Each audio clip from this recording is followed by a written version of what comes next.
నమస్తే అండి. జై గురుదేవ్.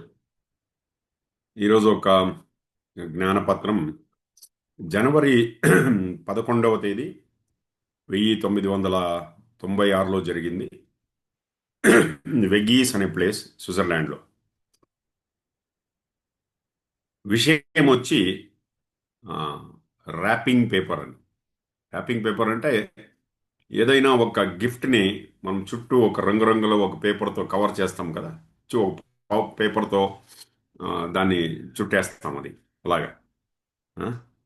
సో గురుగారు ఏం చెప్తున్నారంటే దీనికి ఆ, అన్ని ఇంద్రియాల నుంచి దొరికేటువంటి సుఖాలు ఉన్నాయి చూడండి. ఈ ఈ బయట కవర్ చేసిన పేపర్ లాగా, చుట్టేసిన పేపర్ లాగా నిజమైన ఆనందం లోపల ఉంది. లోపల ఉందన్నమాట. ఉం?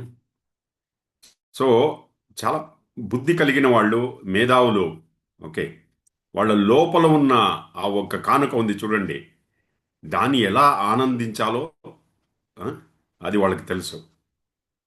అయితే ఆ, అజ్ఞానంలో ఉండేవాళ్ళు బయటున్న ఆ కవర్ చేసి ఉంటారు కదా పేపర్, ఆ ర్యాపింగ్ పేపర్ ఉంటుంది కదా, దానికి చిక్కు వేసుకుంటారు దానికి.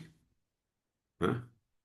సో దైవీ ప్రేమ అనేది ఒక రకంగా చూస్తే వర్తమాన క్షణం అనేది దైవీ ప్రేమ, లేకపోతే కానుక, కానుక లాంటిది. అయినా కూడా మనం ఏం చేస్తామంటే బయట ఉన్న పేపర్నే పట్టుకుని ఉంటాం. ఆ?